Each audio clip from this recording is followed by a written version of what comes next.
You're listening to the Pace Radio Network here at paceradio.net.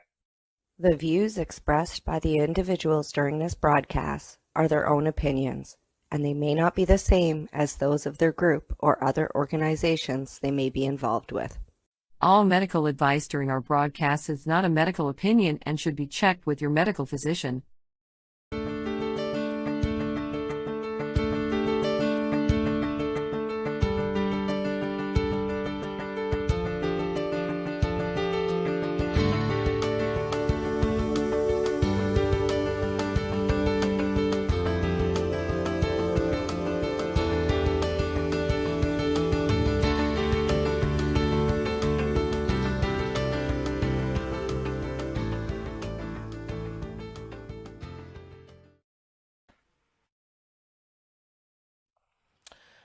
Okay, well, hello everybody. Thank you very much for joining us today.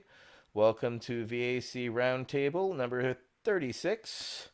We're talking about women's health and cannabis. We're joined by guests Dr. Bridget Williams and Danielle Simone Brand. And one moment, just get this set going.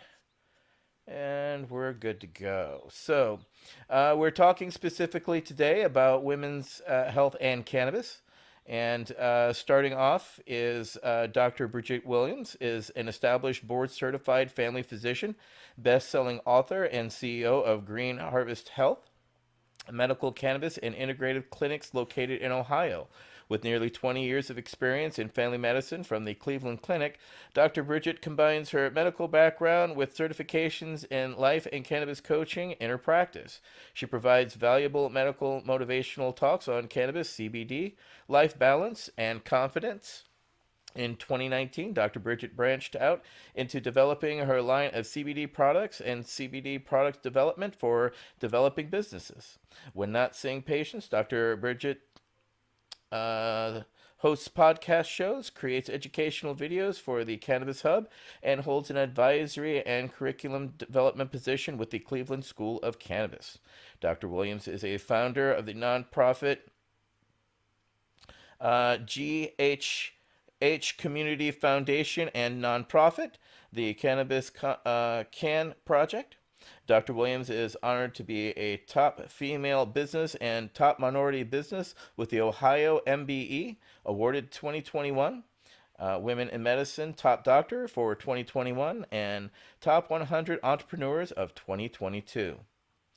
Next is Danielle Simone Brand, is a freelance writer and author of Weed Mom, the Canna-Curious Women's Guide to Healthier Relaxation, Happier Parenting, and Chilling the Fuck Out. A few years ago, she wouldn't have self-described as a weed mom, but she's found her sparkle in writing about cannabis to inform and uplift, and occasionally challenge her readers while helping push the conversation forward. Her articles have appeared in numerous publications, including the New York Times, The Week, Civilized, Vice, Double Blind, What's Up Moms, and Scary Mommy. She holds a B.A. from Dartmouth College and an M.A. from American University. She has worked as a yoga teacher and trainer, a staff writer, and a researcher on issues of international conflict resolution. Danielle lives in the Northwest with her family and her Barky Terrier, which we may hear today. So, starting off our conversation, thank you for joining us tonight, ladies. How did you each get into this field? And we'll start with you, Dr. Williams. Thank you. Thank you for having me today. So I went from traditional medicine, which I still do family medicine, but I went from traditional medicine into the cannabis space really because I had a patient 15 years ago that was fed up with traditional medicine as I was. And for every patient, there is a diagnosis. And for every diagnosis, there's a pill. And if you don't like the pill, there's another one. And we were frustrated. She mentioned cannabis as an option as I was helping her get off of other medications. And I thought she was nuts in the moment. I did research and was blown away by what was the medicinal possibility. And so I took her on, and she was making edibles and smoking, and I was finding out about dosing and titration, and I saw her health transform in front of my eyes. And from there, I was in. So from that moment, which it was slightly illegal, fast forward 15 years and it became legal in Ohio, I wanted to be a part of it. And so I developed my own offices that focus not just on cannabis and treatment, but life coaching as well. Thank you, Dr. Williams. And next, Danielle. So yeah, I tell the story in my book about how I really went from a cannabis skeptic to an enthusiast and an advocate and a writer.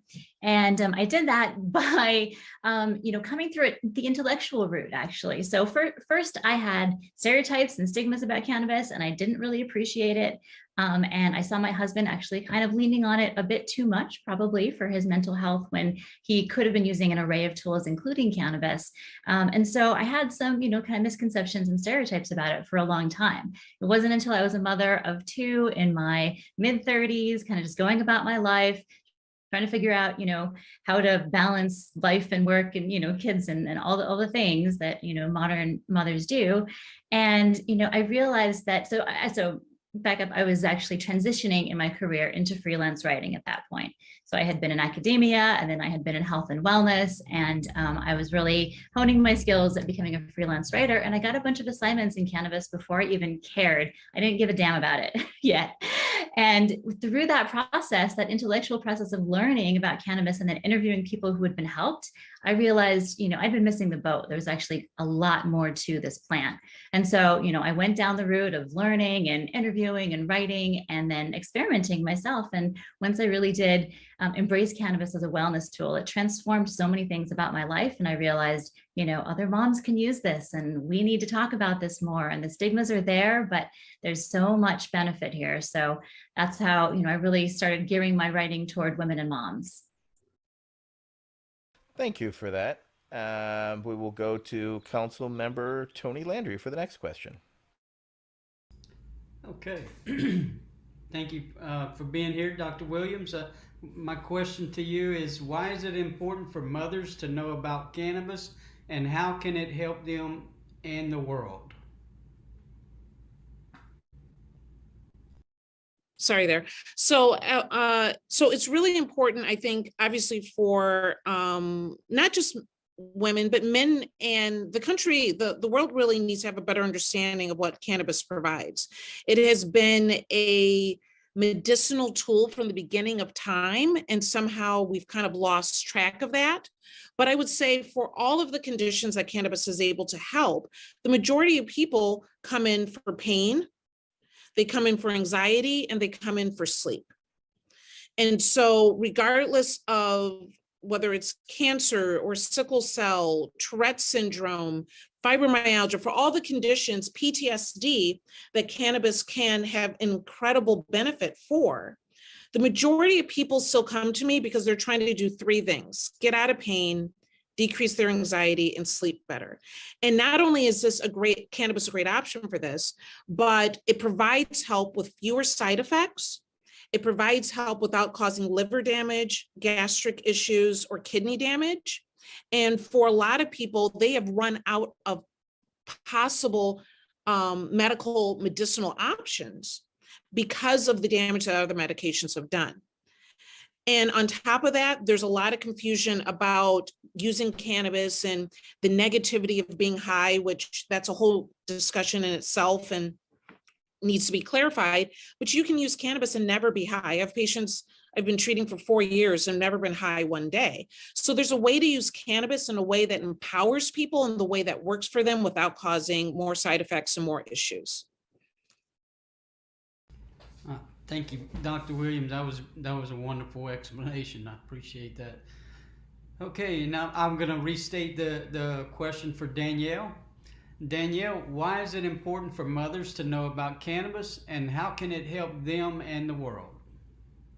Yeah, so, echoing very much what Dr. Williams just said, cannabis can help women and moms on so many levels, so many ways. Women I talk to for my book and now, speak to as I continue cannabis journalism, tell me that it helps them with sleep, with pain, with mental health, dealing with other depression, anxiety, PTSD. It helps, women tell me that it helps them show up better for their roles in life. And to me, a mother that is healthy, happy, fulfilled is going to parent, in a way that is much more effective, right? And so that's good for families as well.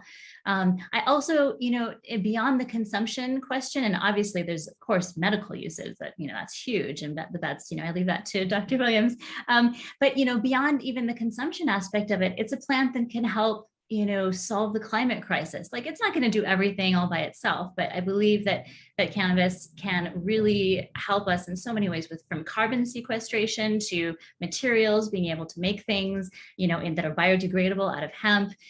So I think that's something that we can all get behind in order to, to push this environmental question forward. And then also, I think it's a potential business opportunity. And that's a cool thing too, for small entrepreneurs, for moms, for maybe stay-at-home moms who need, some side income and they love cannabis, all the way, from those small fries to women who are CEOs and, running big MSOs in cannabis. I just think that this is an opportunity for women to really step up and be part of this new industry that's emerging. Thank you for that. Next up is Michael Green.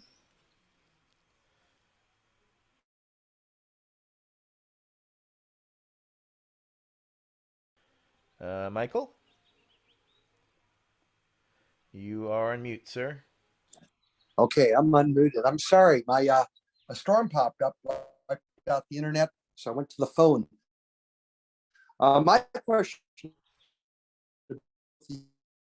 you, Dr. Williams, and, Danielle, how does cannabis affect our sleep, our ability to sleep comfortably?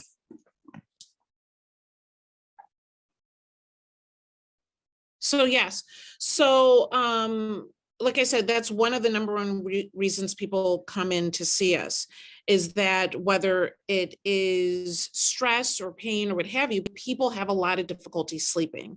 And cannabis can be incredibly effective in this area. Number one, because it works with our circadian rhythms in such an incredible way. Whether it is using CBD, adding THC that can help people feel a little bit more tired. But CBN is another cannabinoid, which is actually aged THC. So I like to think of it as the finer wine of THC, that actually, in combination with THC, can make people rest well. And so basically, by interacting with our natural endocannabinoid system and interacting with our circadian system that allows us to sleep and puts our brain into a space that allows us to rest, we get better sleep. And part of it is that it also decreases anxiety that keeps people up. It decreases pain that keeps people up, and it puts our brain into a place that allows us to have better rest. Did you want to speak to that as well, Danielle? Well, I am not going to be able to add to the medical side of that at all. But what I will say is that, sleep is across age ranges of people that I talk to is a really common reason that people come to cannabis. For even, younger folks who you don't necessarily think would have trouble sleeping, they do too. Like we, and women with mothers, especially, it was women who are mothers, especially in the early years, and then like transitioning from the early years into kind of the middle years of parenting, lots of sleep disturbances can come up. And so that's a need that I see across all different age ranges. And I also see that people are coming to the marketplace for these, kind of wellness reasons. Like maybe that would be, something they would go see a doctor for, but maybe not. Maybe they would just try to self-treat it at home with, some various herbs, melatonin, et cetera. And now they're learning that cannabis is another alternative, another, way to, pretty safely, naturally at home treat these things like sleep, disturbance or insomnia. So, I'm from a health empowerment perspective, I'm actually really happy to see that. I mean, I love to see doctors, patients partnering with their doctors, and I want to see more doctors who are into it, like Dr. Williams, obviously, but for so many folks, it's a DIY thing right now. But I do find that that's it's a really common thing that people come to cannabis for too. If I could just add to that, I love, Danielle, that you brought up that even for different ages, right? Because I feel that gosh, I feel like our young people are in a space that I don't think many of us we really realize. I think they have bigger pressures. I've seen more teens with difficulty sleeping than I ever remember in my youth. And so, though I don't first and foremost recommend THC to teenagers, I do recommend this as CBD as an option to help them with sleep and really kind of get their endocannabinoid system working in a way that allows them to rest better.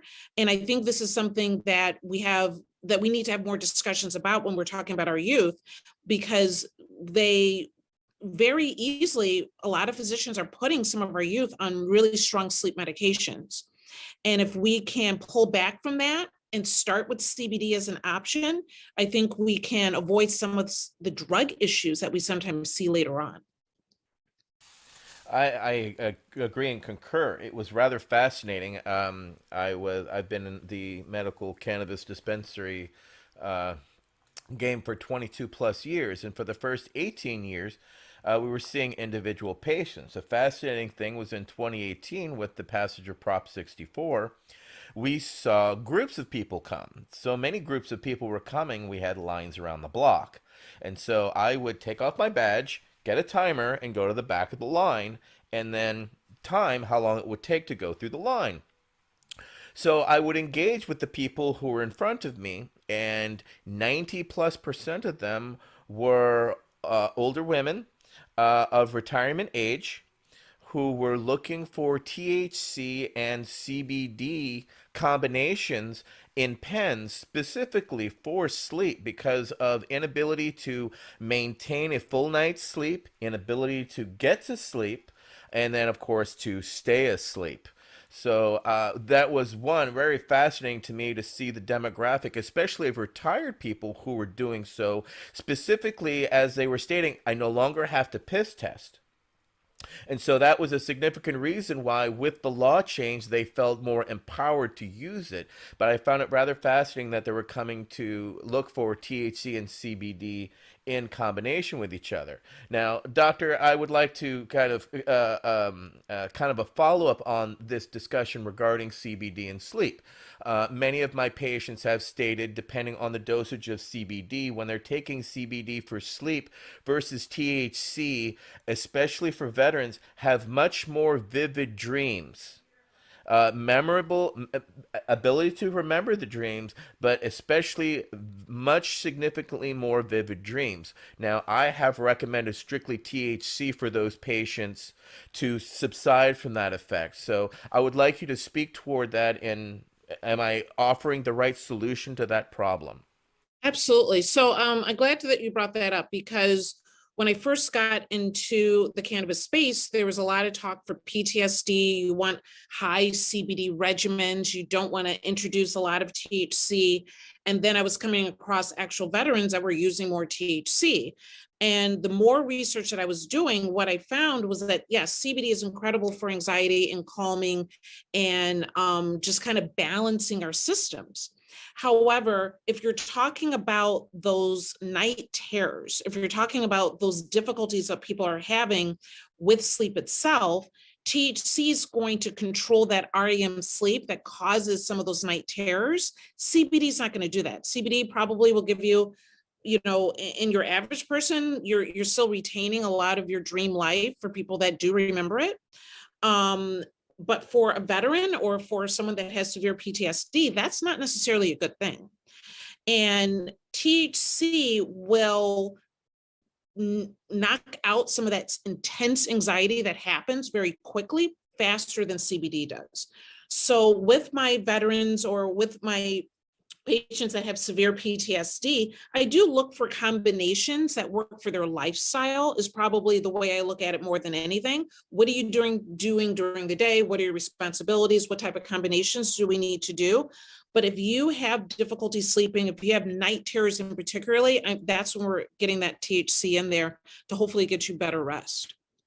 Excellent. Yeah, and that's something I have been recommending. So It's good to know that my instincts seem to be on the right plane there, because we've had to do this specifically by anecdotal situations until science catches up. And as you're well aware, Doctor, science has not caught up and has a long way to go. But there is valid science that does substantiate that. And I look forward to seeing further studies on that that can actually back this up and give some validity toward the theorem itself. Next up is Councilmember Wade Laughter with the next question. Councilmember Laughter. Yes, I want to thank you both for joining us today. It's kind of a difficult, a delicate question, if you will. One of the challenges that women face in our culture today is when they get pregnant, that they decide they want to have a child. And particularly in the context of using cannabis as a mom, there's a lot of pressure and a lot of science that I think is somewhat faulty science being done trying to prove how bad cannabis is for fetuses and young children. And you might be aware of this, Dr. Williams. I want to call you out specifically. I'm aware of some of your work helping to normalize cannabis. And the Cleveland Clinic there, good work. Thank you. Again, I was aware of a longitudinal study done in Jamaica, and I can't remember the lead researcher, but she followed a number of mothers who were regular cannabis users as well as non-cannabis users in the same, she tried to sort out for all the variables that she could eliminate. And generally found long-term benefit for mothers who were using cannabis. And yet, of course, when you're trying to do randomized clinical studies, it's really hard to nail it down. So I would like to just ask both of you, you could almost say anecdotally, or certainly Dr. Williams, if you want to point to additional research or talk more about that study in Jamaica. But yeah, what is your take on the use of cannabis by pregnant women and the use of cannabis when they are lactating and nursing their children, particularly in the light of the quote unquote formula shortage that we're experiencing right now? Absolutely. And I'll stop there. Thank you, Dr. Williams. Absolutely. Go ahead. Thank you. Gosh, you're right. This is the hot potato seat, right? When we're talking about cannabis and pregnancy, women are very careful and defensive about this, and I'm also very respectful of it as well, because I definitely understand the difficulties. You're totally correct when it comes to, there's research all over the place with this.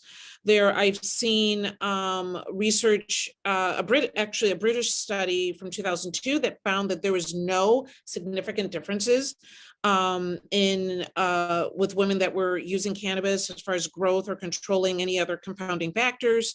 I've also seen studies as early as 2017 where they said that using cannabis and particularly THC caused low birth weight, reduction in head circumference, cognitive difficulties, what have you. So we don't know is my answer. Okay. Now, how do we tend to err on the side of being careful? I know the biggest thing that was a concern when I was pregnant is people giving me a really hard time for eating a hot dog because it had nitrates, and oh my God, you're ruining your child, and we know that alcohol is a big issue, and we do have the evidence for alcohol. So when we know, we know. I will say with cannabis, we don't know. I tend to err on the side of always being careful. And with pharmaceuticals, we put medications into categories, right? And so there's category B, which is considered safe. We look at Tylenol in this way. If you have issues, pain, what have you, take Tylenol, no issues. Other medications then go into category C, which means that we're not quite sure if it's harmful or not, so use sparingly. And then category D, where there's more significant evidence that there might be some issue.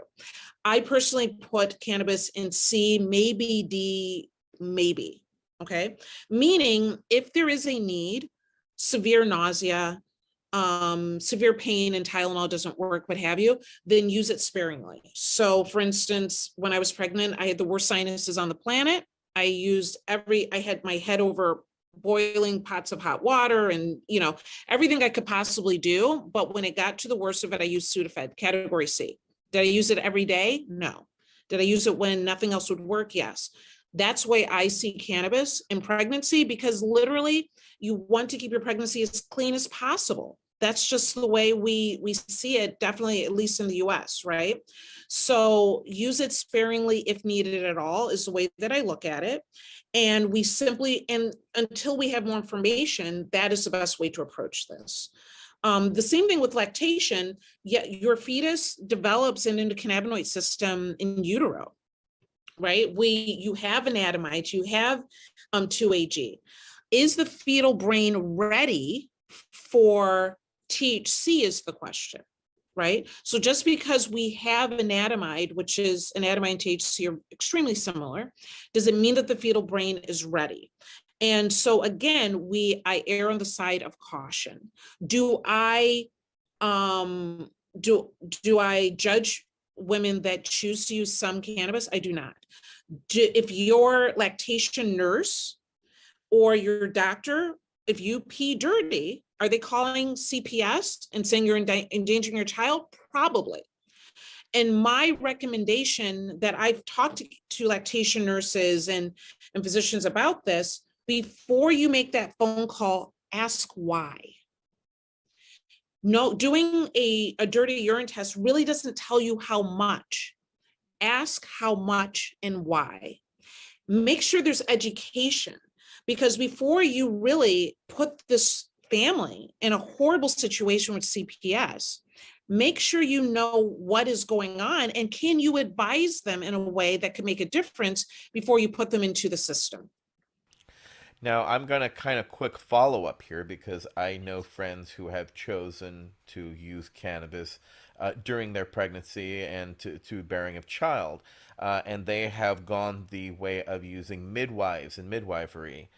Because of that issue with CPS, which is Child Protective Services, for those who are unaware, which is a huge problem for any parent and a fear as well. So would you recommend then, if you are exploring the route of using cannabis because of your medical condition, would you recommend them using midwives as opposed to conventional doctors?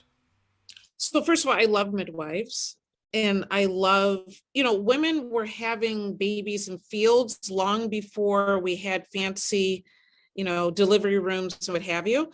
Before, I can't really say I would advise, because women in pregnancies are every single one is so unique, right? And so if you're having high risk pregnancies, I'm not going to necessarily recommend that right off the bat, because the midwives that I know also work with physicians for high risk pregnancies and choose that route. My answer is, and like I said, I love midwives. I would rather to see laws change than say, don't go to your doctor, right? I think we need to grow in how we treat women in pregnancy, and that women need more protection and more, think about everything we're doing around abortion right now, right? We need to have laws that protect us in our bodies. And that includes even more the pregnant woman. So that is probably my focus more than anything.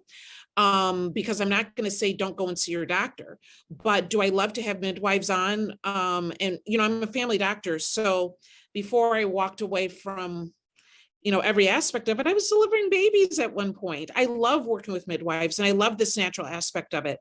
I love better communication, but if communication is not safe, let's change the laws.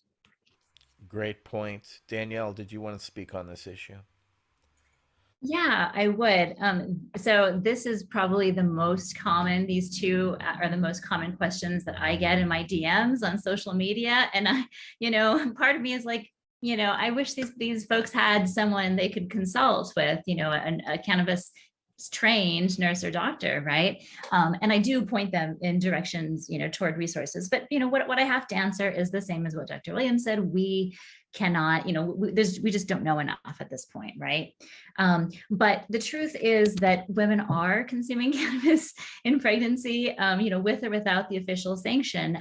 But at the same, I have tons of conversations, every week I have at least 2 public conversations with, Canna moms, one on Clubhouse and one on an app called Relevant. And we talk about all these kinds of issues.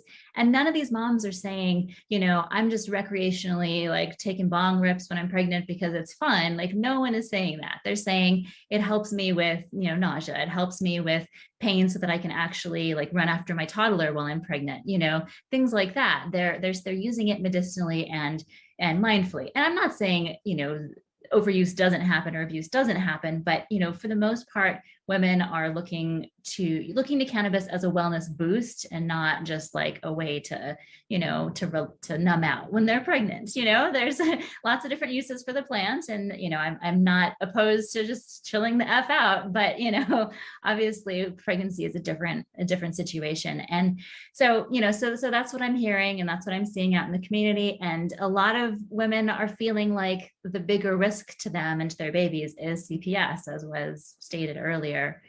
Yeah. So we're still in a really precarious situation when it comes to that, and use a lot of caution, I would say. The laws The one thing I would add is that even the research is showing that more and more women are using cannabis during pregnancy. So this isn't an anomaly. And, as Danielle is saying that, she is seeing this, people are talking about this. I have people talk to me about it. More women are using it. They don't necessarily, if we want clean pregnancies, for many people, a clean pregnancy is not taking a pharmaceutical. It would be taking a plant-based medicine, right? So we need to acknowledge the fact that more women are using it. I think 21% of women right now, if pregnant, are choosing cannabis as one of their options. So we need to realize what is actually happening and what the traditional medical community wants to happen, and meet somewhere in the middle there and protect the women that are pregnant. Wow, that is fascinating, that around 21%, and that's just who are reporting, so it's probably slightly higher than that, knowing how people are when they're trying to speak truthfully in drug interactions. It seems Michael Green has a follow-up. Councilmember Green. Thank you. Actually, 2 things. Number one, and I keep falling in and out because of the weather here, but I believe it was Melanie Dreyer that conducted that research. That was the Jamaican research. And secondly, based on what your last 2 comments, Bridget and Danielle, would you propose any kind of research modality where we could acquire this data and information on women using cannabis 21% or more during pregnancy? What would you your recommendations of how we could get clinical trials as well as anecdotal information? Well, I would say, first of all, I mean, there are two research studies that we're talking about. We're talking about cannabis use in pregnant women, and we're talking about what are the outcomes on these children. So that's a long-term longitudinal study, right? Because you don't know what the real outcome is with these infants until, we have more longitudinal studies. And I hope that some of this is going on currently, and I hope that we can do more in the future. As far as cannabis use, I want to say that the study that I was referring to was like 2014. And so think about where we were with cannabis in this country, 2014, versus how many states have medical cannabis as options now. And so we need to have more updated studies just to see what the use is, because if we can get those numbers out there, it is undeniable that we need to have more education for child protection services, for nurses, for doctors, and to really understand what should we do. There's so much emotional changes and pressure pregnant women are under to behave and do a certain way. And and the way society judges us, we need more information that supports pregnant women and what they experience, and less judgment and rules that narrow down their options. And very apt, considering the situation that we're currently looking at legally. Councilmember Pearson Kennedy Crosby has a follow-up as well. Yeah, I'll try to be brief with this. Thank you for being here. My better half, Megan, she was told by her midwife that a glass of wine would be okay every once in a while. Is that something that cannabis could counteract? Because I for one think that cannabis is much safer than alcohol. If you have any insight on that, it'd be great. So counteract, do you mean, is it better to use cannabis over alcohol, or what do you mean by counteract? She was told she had high blood pressure while she was pregnant. And the midwife instructed her to have a glass of wine every once in a while if she felt the blood pressure cuff was saying that she had high, that it was high. Could cannabis help with that by any chance? The verdict is still really out when we talk about cannabis and blood pressure, simply because there's so much variance throughout the day for every individual, and you need continuous medication on board to address blood pressure, right? So that's why, and if we're talking about pregnancy specifically, high blood pressure in pregnancy can be incredibly dangerous for the mother as well as for the baby. So this is where we're getting into a very specific realm that even with my regular cannabis patients, I tend to err on the side of pharmaceuticals, only because the variance throughout the day and the severity of elevated blood pressure can be so bad that, and it's worse in pregnant women than can be in your average, individual. And we don't have a dosage that can really say it addresses this blood pressure at this level. So I understand the glass of wine for relaxation, because to be honest, a lot of blood pressure in this country has to do with high stress living and behavior. Do I think cannabis is safer than alcohol during pregnancy? Yeah, I do. The outcome, the likelihood of addiction, and how that can escalate for someone. You don't want that during pregnancy. And again, I'm not chastising the occasional glass of wine even during pregnancy. Like I said, we want clean pregnancies as much as possible. So I don't know if I'm really answering your question or not. Is a little cannabis okay? Temperance is the word at the end of the day. A little bit of everything probably isn't going to kill you, and it's probably not going to do great harm. A lot of anything can cause a lot of harm, particularly during pregnancy. So that's number one. I don't care if it's pharmaceuticals. A lot of anything is going to be the problem. So I don't know. Does that help at all? Absolutely. I think it's just cannabis hasn't been had the ability to be tested during pregnancies and stuff like that. Whether or not it helped, it helped her. Odin turned out all right so far. Yeah. I mean, it just it's a very unique situation. I would say if that is the road that you're going down, then monitoring that blood pressure and making sure that it is actually coming down is really important. Yeah. Okay. Well, and she has to live with a Marine also. So that's terribly hard on anybody. Thank you. Thank you, Pearson. We're going to go next to Council Member Gage Amsler.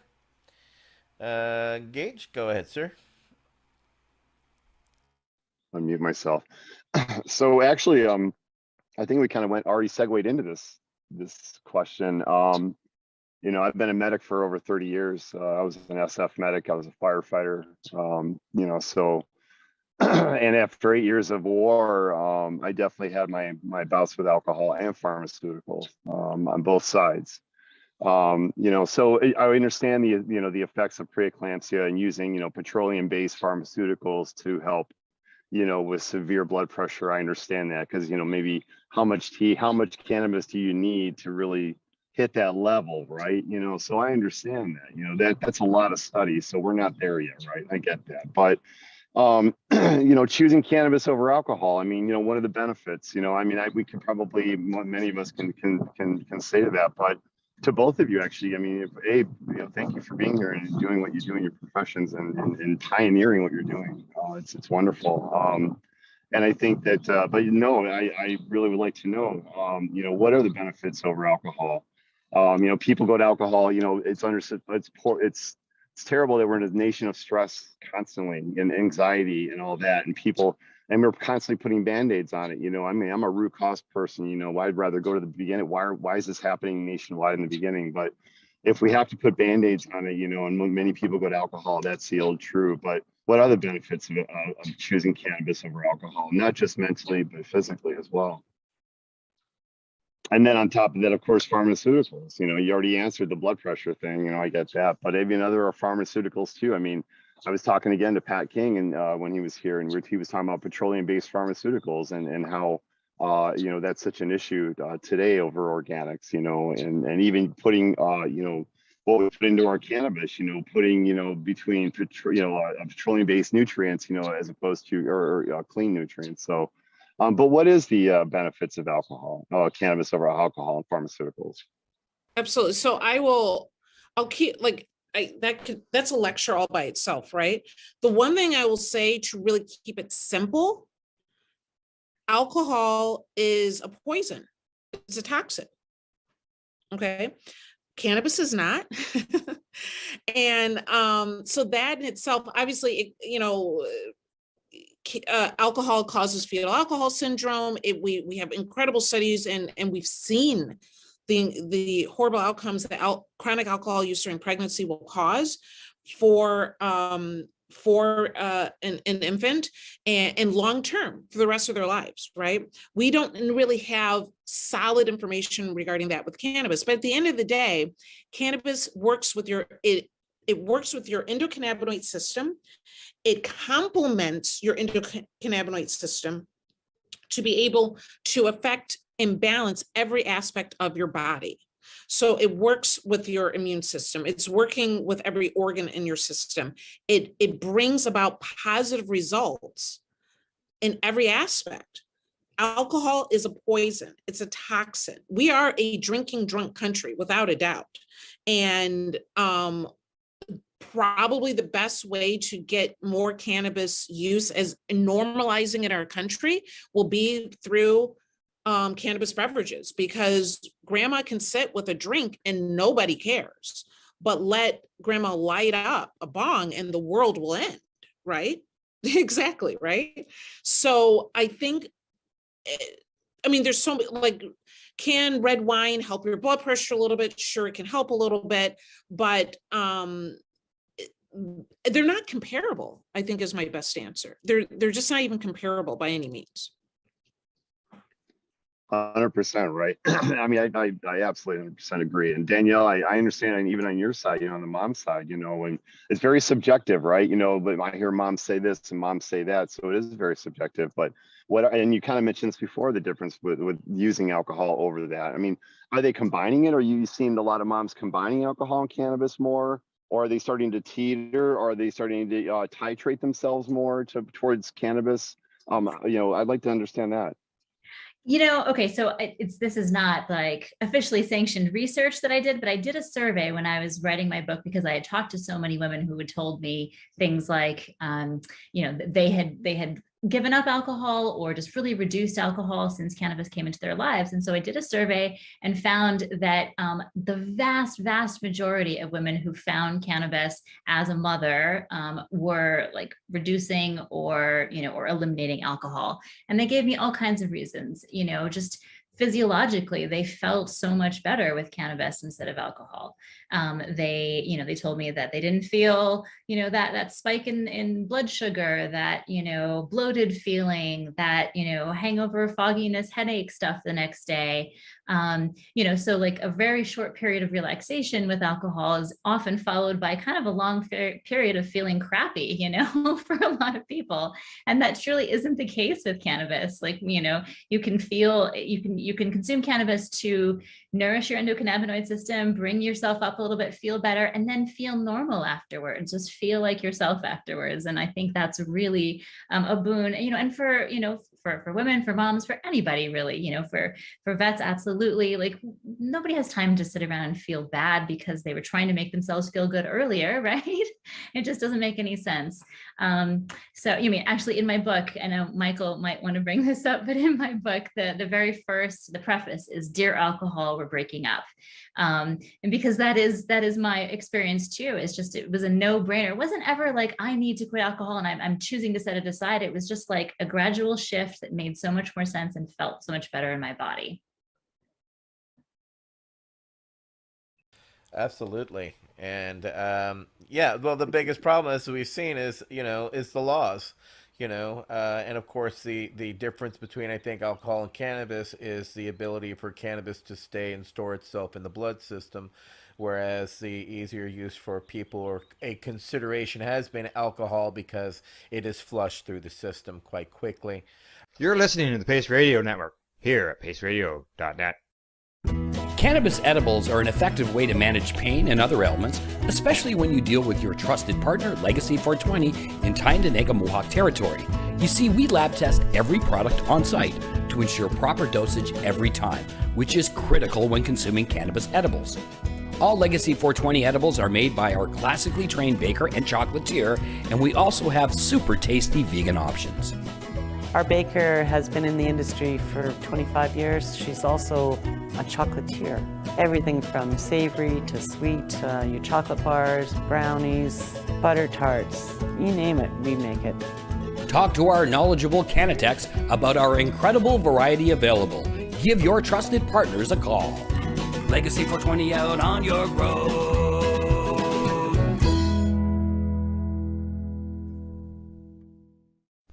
In February of 2022, the Victoria Cannabis Buyers Club and Ted Smith were fined $6.5 million.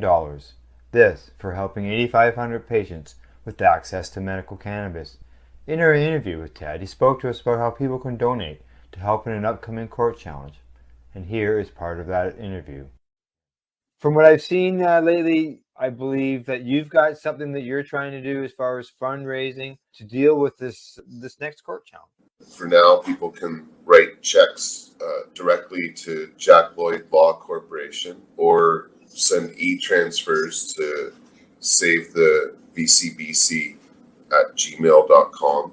I guess those are the two easiest ways for people to help right now. PACE Radio is the People Advocating Cannabis Education Radio Network. Limestone City Hydroponics is Kingston, Ontario's hydroponics shop. Take your growing to the next level and create the optimal environment with a tent kit, or maximize your yield with an ebb and flow flood table kit. Either way, Limestone City Hydroponics has more sizes and options to fit your needs. Are you looking for the power of the sun that adapts to your budget? Then look no further, as they have professional grow lighting. They have indoor grow systems that are easy and cost effective, with many options to fit your living space and lifestyle. Cultivate your growing potential. We have everything you need to succeed. And if you can't make it to the store, they offer local delivery to the greater Kingston area. Remember, when you're looking for experts to help you grow, then look no further than the locally owned Limestone City Hydroponics, 105 Sunderland Drive in Kingston, Ontario. Call them at 613-548-0420.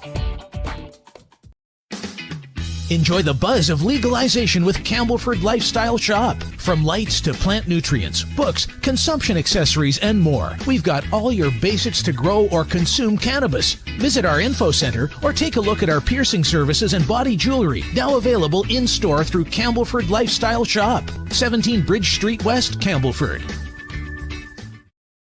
We are People Advocating Cannabis Education here at paceradio.net.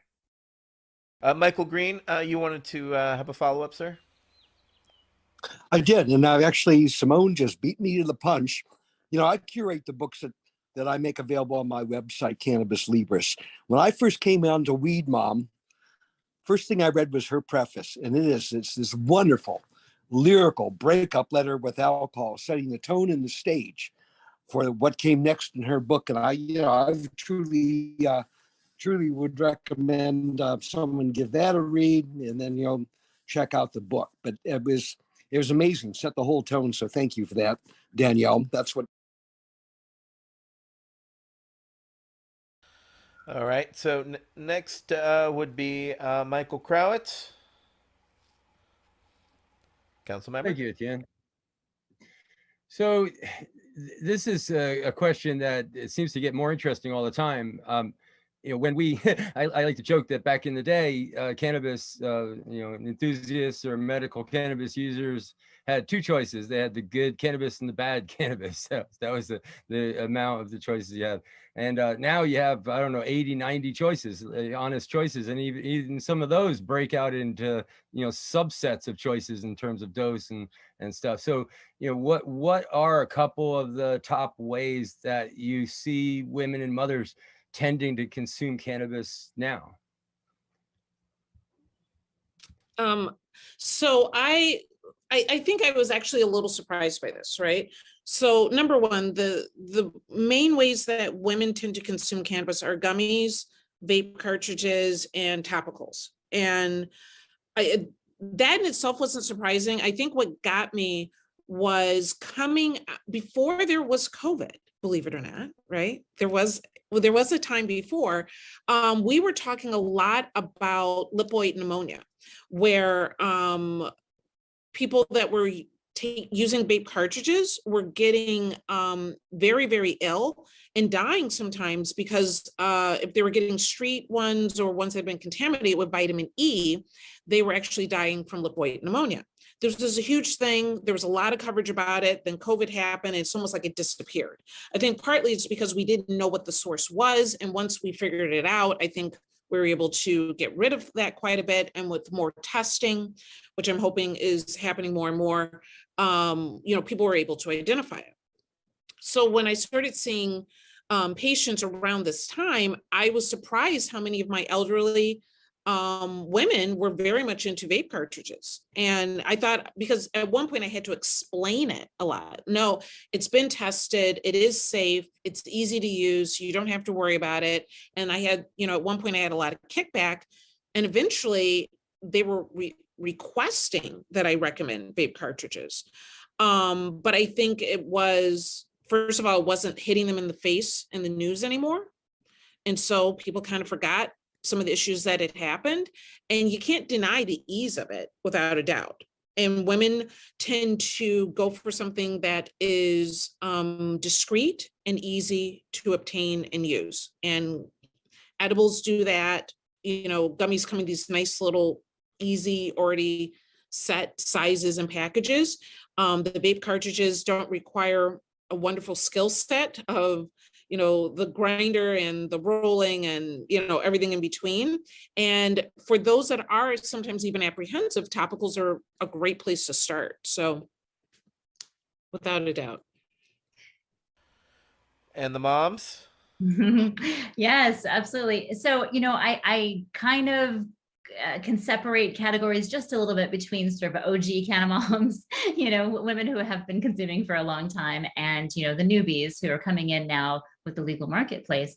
And so generally speaking, it seems like the women who've been exposed to cannabis a lot longer, they tend towards the flower and the homemade edibles and things like that, because that was the only thing that was available for a long time. And also, many people feel like that gives them the most, benefit, is just, smoking or vaporizing flower.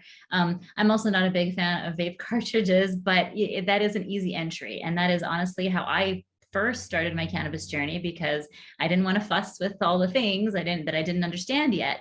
once I got a little taste of it, then I realized that I actually wanted a relationship with flower, and I love to handle it and smell it and get the terpenes and, and to smoke it now. But, easy entry is important. And I think now with the legal marketplace in so many states, there's just, there are products that are more appealing to women, like Dr. Williams, I'm sorry, was saying. There are the microdosed edibles. There's more and more beverages coming on the market all the time, including faster acting ones that actually feel more like the onset of alcohol. Things like that, that just this diversity of products and this, precisely dosed and more sort of accountability for the products, it does bring in more women and more curious people, more canna curious people. Right on. Thank you very much. Next question is, what are the reasons women and especially veterans are consuming cannabis, and how are you finding it's helping them? Dr. Williams, we'll start with you. Yeah, so gosh, my veteran population is so near and dear to my heart. I number one, my very first patient that walked through the door was a veteran. This was during December, and he was all set because he also played Santa. So it's like this, mythical image walked in, and I started this great relationship with him. And he also taught me so much in that first year that we had opened. So a lot of my and I think this is really an important point. My veterans use cannabis to feel normal, period. It's people, I think, assume if you're using cannabis, you're getting high and that you're walking around in this, psychedelic cloud of some sort. Most of my veterans use cannabis to feel normal. Now, what normal is going to be different for you than it is for me and what have you. But it's for my veterans, it's not so much about the high, it's about functioning. It's about being able to interact. It's about being able to sleep. It's just about feeling normal.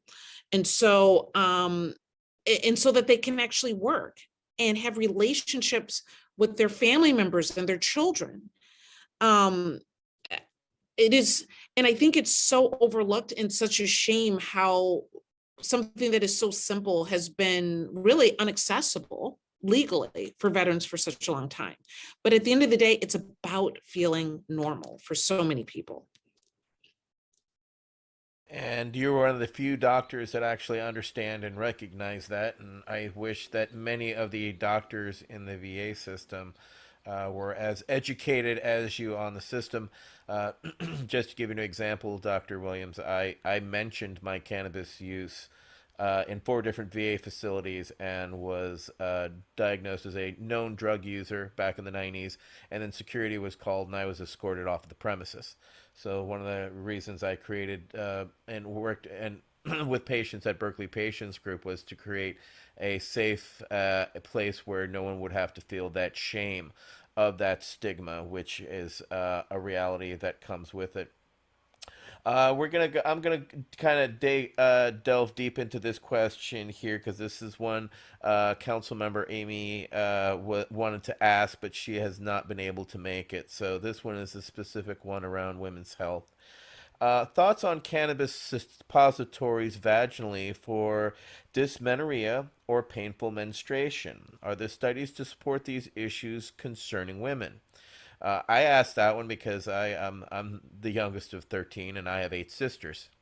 And one of my sisters has absolutely bedbound by her PMS, and especially during her menstruation, is so heavy and painful. She had to be regulated using specifically, she had to go on the pill for it at the age of 16, etc. So this is a reality that, and it's I kind of asked this follow up there because asking about suppositories, because the most that women see specifically for them are the sexual pleasure products that are on the market.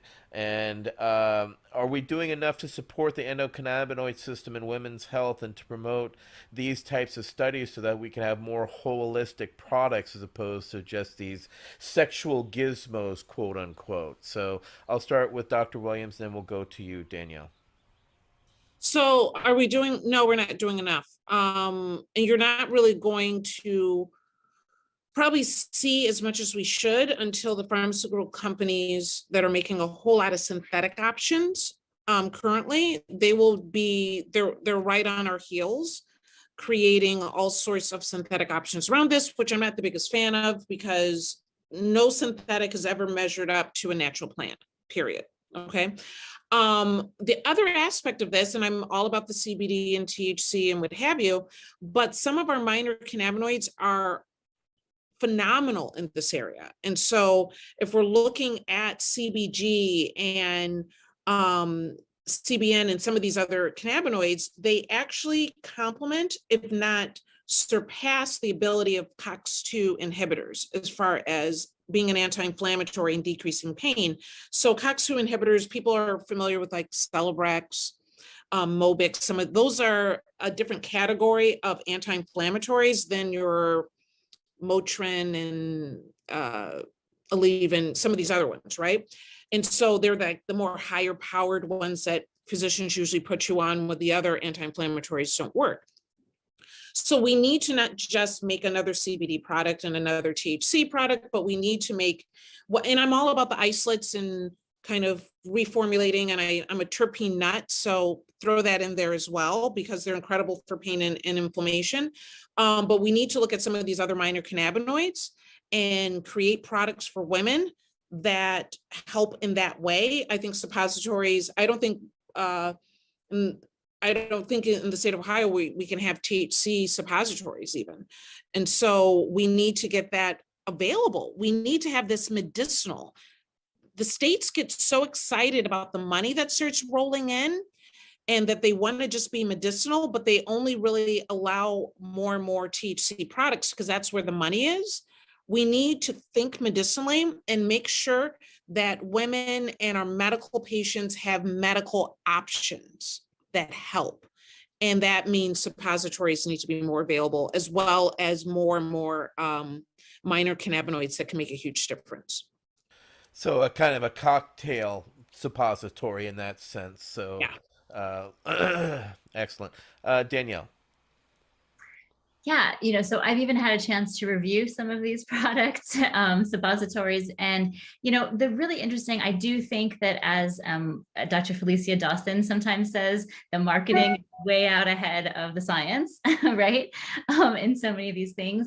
But I think that, there is a really interesting place for this. And with women that I talked to for my chapter in the book on sexual health, it was pretty evenly divided between women who were saying that cannabis helped them in some way, either recover from or with pain, or just it helped them recover from pain, or it helped them enhance sensation. So those were two different things, but they're also related. So sexual wellness is part of health, I believe, absolutely. And people have a right to, women have a right to feel good about their bodies and about their whole reproductive system. And I'm finding that women are sometimes even just formulating suppositories at home, using CBD, using THC. Also, interestingly, since I wrote the book, it does seem, so I wrote in the book that suppositories containing THC probably won't have an effect on, won't get you high, basically won't be psychoactive.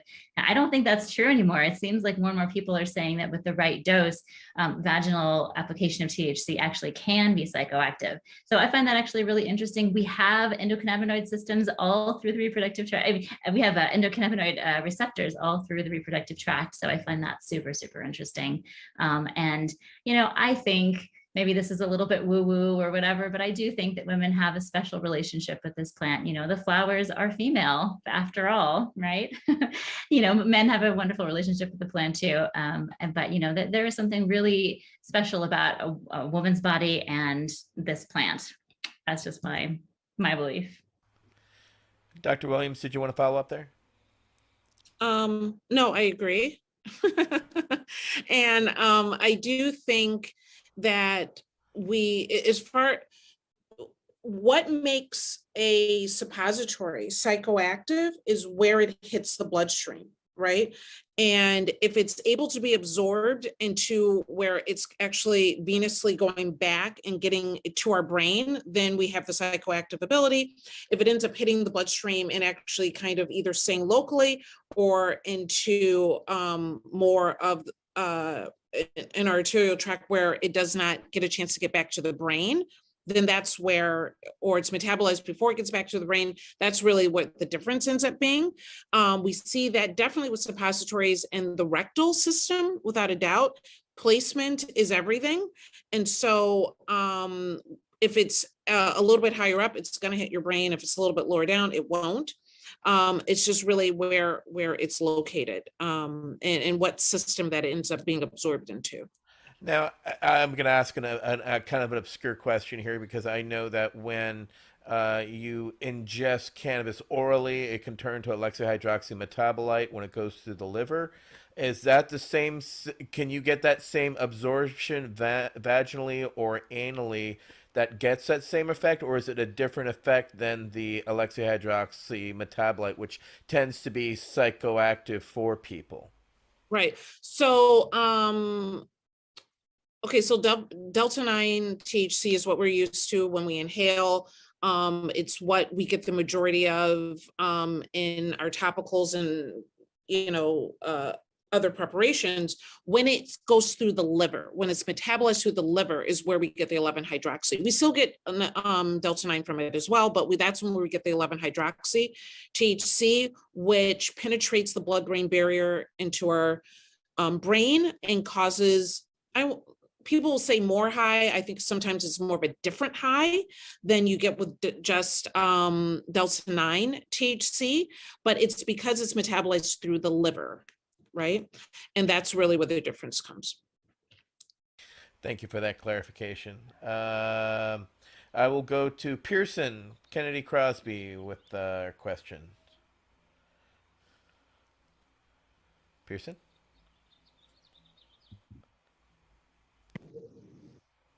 So, really loud, sir. Can you turn down your volume somewhat? I don't know. Too much? Still? That's better. Go ahead. Cool. I apologize. What are some of the stigmas that mothers face when it comes to cannabis, and how do you believe that they should address them? I'm happy to take that question first. So, the stigmas and stereotypes abound still, they're out there. And I think that, one of them, obviously, for a mother is that she's irresponsible if she consumes cannabis. That is a big stigma and stereotype.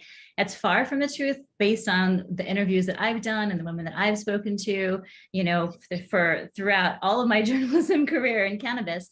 But, they remain, those stigmas remain. Also, just sort of lazy, apathetic, checked out, those kind of things. And, I think that the truth is with cannabis that's somewhat dose dependent, and that, with a larger dose, we can kind of check out a little bit. I think that, most people would admit that to a certain degree, but with a lower dose, with a more moderate dose, many women tell me, and I find this myself with my own children, that I tune in better. So I'm actually like more attuned to them, more sensitive to their needs and their interests and their conversations. And so many moms that I interviewed told me that. So I think that these stereotypes that exist of it's irresponsible, it's lazy, it's unsafe, you'll be checked out as a mom if you consume, and that is just not true.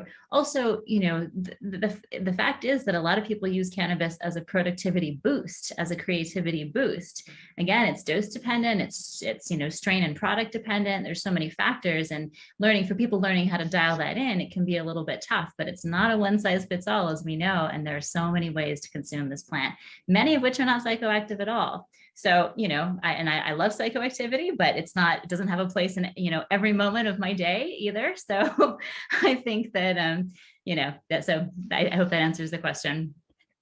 It's a wonderful way to put it. Absolutely. Thank you. Dr. Williams? Yeah, so in our book, Courage in Cannabis, we launched a book in December where we got 18 authors that share how cannabis has changed their life. And so we have moms in the book. We also have adult children that were preparing cannabis for their mothers during their illness. And the one thing that really stood out, I think, for a lot of some of these stories that come together is that there is a religious component to this, that you cannot be a woman and use cannabis and be a woman of faith, whatever that may mean for you, right? And I think that was one of the reasons that I even got into writing this book in the first place, was because one of my first patients said, when I handed her card over and she had tears and I was, explained to me what's going on. And she's like, I feel like I can go to church now because I'm a patient. And so that in itself was so incredibly compelling to me. Even the thought that women are giving cannabis to their children, we have such an incredible responsibility, not just for our bodies, not just for the ability that we're able to have children and this child during pregnancy and lactation, but once we actually have these children on this earth, our responsibility towards them and how we raise them, we're critiqued and judged every day. And so there's one mom in the book that is a doctor that wanted to give really CBD, any form of cannabis, to her dying child with epilepsy.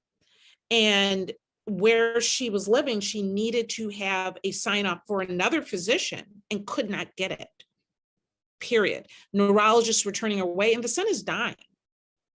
He is now a thriving, happy, skiing child, that can now interact because one of her coworkers finally said, I don't even know anything about this cannabis thing, but I'll sign it because the alternative is really death, right?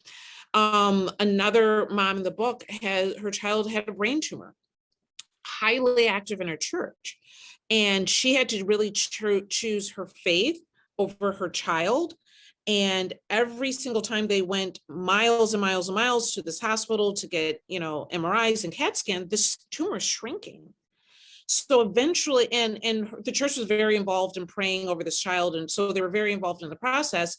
Eventually, her church could not deny that cannabis was the best option for him. And so she was able to make a huge change in her community because of what she did. That's a huge responsibility. And so the book is Courage in Cannabis for a reason, because the courage that it takes to be in this space and take it on when there's naysayers all around is immeasurable. Council Member Crosby, you wanted to follow up? Yeah, not even, so this is just a comment. The responsibility along with being a mother, I'm a stay-at-home dad for the last 3 years, is incredible. It's just one of those things, just the weight that is put upon a person that welcomes new life and onto this earth and takes the responsibility of making sure that child gets to where he or she needs to, is just something I can never imagine, and it's incredible. It really is. Well, ladies, this is a time where to please promote your books and what you have going on. We've kind of gone through our questions at this point, so I'll start with Dr. Williams. Thank you again for joining us. Michael Green, did you have a follow-up before we close this out? Yeah, I did. If I didn't just forget it, I was asking, I know that both women are mothers. So maybe just a brief thing about how their children and where they are in the cannabis community is authors and doctors, is an author and a doctor. I don't know if I got If that's like not too personal. Ask that again, Michael. You broke up. Try that again. You're in a better spot. Okay. Well, I'm under the, I know that both Dr. Williams and Danielle have children. So I'm wondering if there's anything they can feed us back about their own relationships with their children as cannabis has come into the equation. Yeah, Either absolutely. because of work or how they are. Yes. So I have two girls, a 15 and a 17-year-old, which my 17-year-old's graduating high school. I did not know it was so stressful, just trying to, I thought, yeah, that in itself is a whole thing, right? Anyhow, but yeah, they saw me go from traditional medicine at the Cleveland Clinic and saw not just me going into the cannabis space, but being in a much more entrepreneurial space as well. I've done other little entrepreneurial efforts before, so that wasn't unknown to them, but obviously this was a lot larger. And they saw me taking on something that was not generally accepted. And so they definitely did raise an eyebrow in the very beginning, right? Because they were like, now what are you doing? But they definitely see me being a champion for patients. And they have absolutely, I think they think that like we're heroes in what we're doing, and to the point where I've had to tell my 17-year-old, can you not tell everyone that your mom is like a weed doctor? Because I go to the school musical and I got moms like tapping me on the shoulder, like, I know what you do. And I'm like, we're not in a drug deal. Like what's going on here, right? So, but I can't say, it's incredible to be proud of your children, but I don't think there's any gift more meaningful than when your children are proud of you. And so that's really what I've gotten to being in this space, and to know that they back me up in all my travel and craziness is really meaningful. Thank you. Danielle. Yeah, so my kids are 9 and 12 now. My daughter's younger, my son's older, and they were pretty young when I started getting into the space. And so, it's really just been their life, and I mean, in terms of their understanding of what I do for my job is, yeah, Mama talks about cannabis. It's this thing that we can talk about with some people outside the house and not with everybody outside the house, right? But I've worked to normalize it in our home in a way that also keeps them safe and lets them know that it's not for them at this point. And I do keep things locked and all that, but we talk openly about what the plant does for me, how I use it medicinally. I do use it for migraines. I do use it, for several different medicinal reasons, actually. And they also know that it's a mood changer or enhancement for me that helps me parent better. So, it has positive associations in our family. And I truly promote that. In the book, I have a whole chapter about talking to kids about cannabis. And again, my whole goal there is to promote responsibility and respect for the plant. And, we don't have to fearmonger and, demonize the plant in order to do that. Right.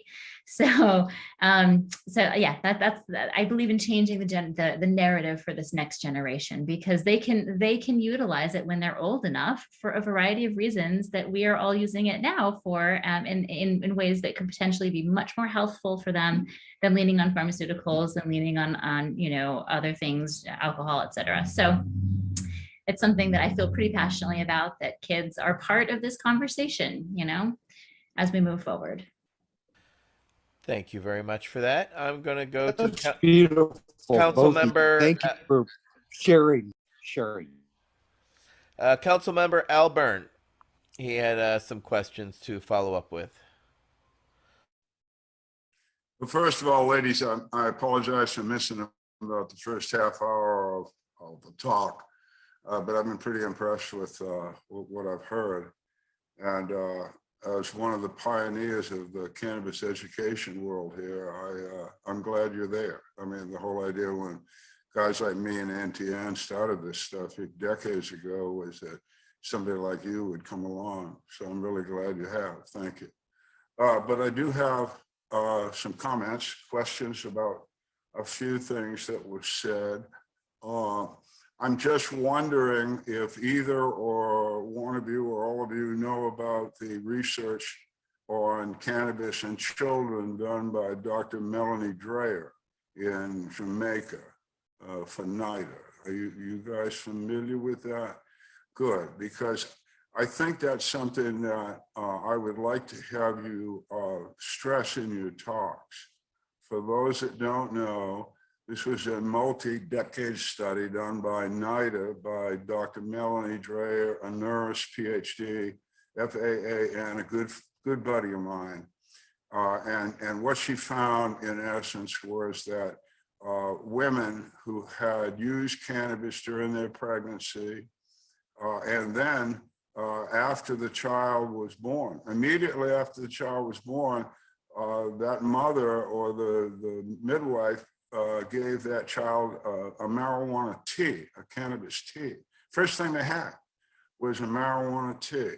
These women in Jamaica are called Roots daughters. If you want to look them up, they're part of the Rastafarian faith. But the point is, after a look at these kids from infancy to 10 years old, they did very, very well, if not better than their peer group who had no such treatment. So the thought is here is, these are hundreds of women, with really poor prenatal help and all, and they did wonderfully well, and so did their children. So it's something that I would recommend you pass on. It's a very important study, and of course it was done by NIDA, so that's why they didn't publicize it, because it was good. Wow, said something good. Well, we can't tell anybody that shit. Doctor, I have one specific question for you. I might have misunderstood, but I don't get it. I believe you said in the suppository area, it would depend upon the part of the body that the suppository was placed in order to activate it psychoactively. If I heard that correctly, I don't understand, because I have lived now for 50 years with the understanding that the only way you can get psychoactivity out of a cannabis plant is to heat it to a considerable temperature, like 380 some degrees. So I'm wondering, have I got a message here of heat, or is it the oral mucosal that I'm missing, or what's the message there? So when we're talking about inhalation and taking CBD, THCA, and then decarboxylating it, and then you decarboxylate it by heating it, and then you're inhaling it, and it's active, right? When we're talking about edibles, or that something that goes through your liver, or even suppositories, these are preparations that have already been decarboxylated. So they're already in their active form. So it doesn't have to be heated to be active. So that's even, or they've already been decarboxylated, however which way, in making the gummy. We see this with people make like cannabis butters. It's already been heated, and then they put, people make all sorts of stuff, right? And but it's already been decarboxylated. So that's why it can be active without being heated, because of the preparation's already been done. Now, what I was speaking about specifically was how just in the rectal system is a little bit different.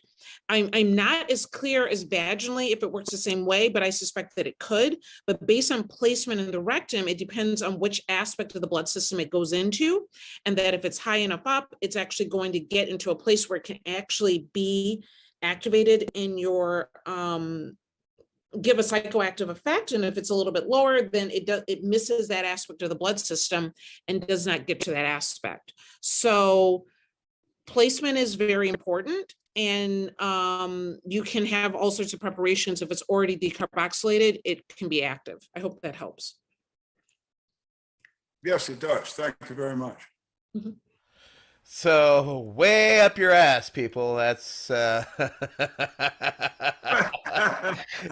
that's my takeaway. No, sorry, doctor. You know, we gotta have a bit of humor with this. Needless to say, you know, leave it to Dr. Osoli to come up. His major thing was coming up with a suppository. So my friend always said, leave it to the government. When they finally figured out something with cannabis, it would be something that they'd stick up your ass. So, you know, but of course, people have to also understand medically the majority of medications over in Europe are done rectally, whereas here in the United States, we tend to be the oral people. So it also depends on what part of the world that you're in, needless to say. So that's, Al, did you have any other follow-up questions? No, thank you, ladies. It's very informative. Glad to have you come back sometime and do this again. We especially wanted to have a conversation that would be important to our female vets, our sisters. There's a lot of us out there, and so this I'm sure will be followed by them. And thank you again. It's very nice of you to come. So then, Dr. Williams, please talk about your book and any upcoming things that you have or that you'll be on, or your Clubhouse show. Absolutely. So I don't know. I feel like there's always something happening, right? But if you wanted to learn more about the stories that I had shared, definitely go to courageincannabis.com. It's where you can see more about the book, as well as see more about our authors. And the book is also available on Amazon and I don't know, wherever, Barnes and Nobles and Walmart, you know, wherever they sell books, right? But if you want to learn more, as well as we're on Facebook and Instagram, and I will be seeing Michael J. Green here pretty soon for Patients at a Time. I'm very excited about this. I mean, I'm excited about it because it's such a great opportunity to really have in-depth conversations on this level with some of the top people in the cannabis space. And so it is June 9th through the 11th in Kansas City, Missouri. It's the subject is the endocannabinoid system and beyond. I believe I will be really talking about that relationship with cannabis and opioids. So important to be able to have a better understanding about the good and the bad, how cannabis can help, and how it can help with the recovery as well as with maintaining sobriety. And so what I don't know, Michael, what else am I doing? I'm doing other stuff with you. What is going on? I feel like I'm always I'm kind of just following you around. We do a club. You can do all kinds of things with me. What can I say? We have so much fun. Every Tuesday at 7 p.m. Eastern. We do, it's on your Reclaim Your Wellness channel or club on Clubhouse, and it's all about courage and cannabis. We bring people that have amazing stories and write books, and Danielle, I would love for you to come on. And we talk about the stories and issues in Canada. Stories motivate me in my medical practice. It's people and how they experience life is what really draws me in. And so to share cannabis stories, I think is inspiring and educational for others. So yes, that's it. Thank you, Dr. Williams. Danielle. Yes, I have been meaning to pick up Dr. Williams's book because I know some of the authors, including Joyce Gerber. I've been on her show and I speak with her often on Clubhouse too. So I absolutely am going to put that on my list. And my book is called Weed Mom. It's got a long subtitle, but all you need to know is Weed Mom.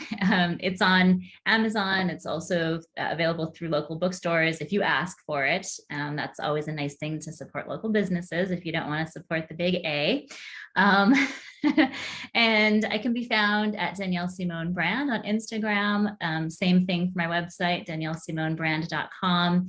I do a couple of live talks every week, or conversations. One is Sunday mornings in the Canmom High Society Clubhouse on the Clubhouse app. That's Sunday mornings from 9 to 11 Mountain Time. That's my time zone. But, we have people joining us from all over. And then I also do a Wednesday night show on an app called Relevant.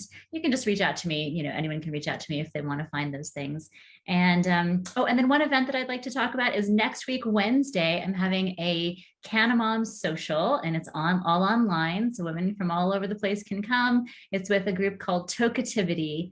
That's like toke-ativity, like positivity and toking together. So that's a lot of fun. And we're going to be talking about all things Canamom. Very good. Yeah. Outstanding. Well, needless to say, thank you all very much for joining us today. It has been very informative, and again, you are definitely welcome back, the both of you.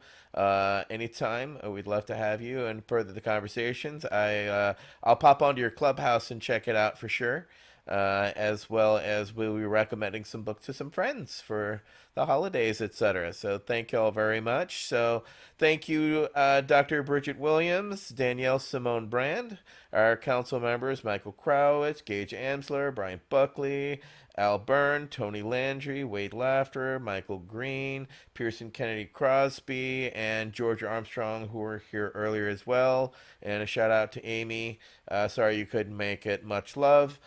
This has been the V.A.C. Roundtable number 36, so Women's Health and Cannabis. So we'll be back in 2 weeks, so you can check us out on our V.A.C. YouTube channel, Veterans Action Council YouTube channel, where this will be available and available for sharing and replaying. So thank you all very much.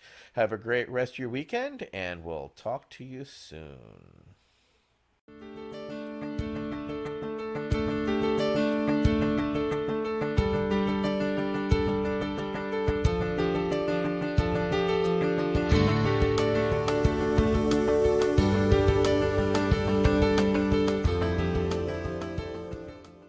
You're listening to the Pace Radio Network, here at paceradio.net.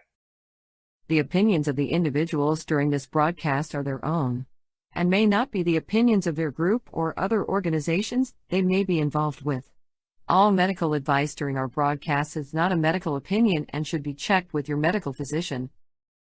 When you have a pain that's reached its peak, Legacy for 20, it's so unique. If organic cannabis is what you seek, here's your trusted partner 7 days a week. Suppository salves, vapes and drops, topicals, edibles, infused pop. Just when life seems like it ain't easy, at Legacy 420, enjoy a pop freezy. Lab tested products, make them the GOAT. Legacy 420 out on your road. Legacy 420 in Tyndonega Mohawk territory. Indigenous organic cannabis at its finest. Enjoy the buzz of legalization with Campbellford Lifestyle Shop. From lights to plant nutrients, books, consumption accessories, and more, we've got all your basics to grow or consume cannabis. Visit our info center or take a look at our piercing services and body jewelry, now available in-store through Campbellford Lifestyle Shop, 17 Bridge Street West, Campbellford. Limestone City Hydroponics is Kingston, Ontario's hydroponics shop. Take your growing to the next level and create the optimal environment with a tent kit, or maximize your yield with an ebb and flow flood table kit. Either way, Limestone City Hydroponics has more sizes and options to fit your needs. Are you looking for the power of the sun that adapts to your budget? Then look no further, as they have professional grow lighting. They have indoor grow systems that are easy and cost effective, with many options to fit your living space and lifestyle.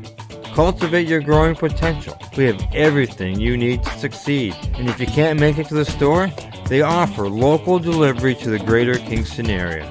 Remember, when you're looking for experts to help you grow, then look no further than the locally owned Limestone City Hydroponics, 105 Sunderland Drive in Kingston, Ontario. Call them at 613-548-0420. We are people advocating cannabis education, here at paceradio.net.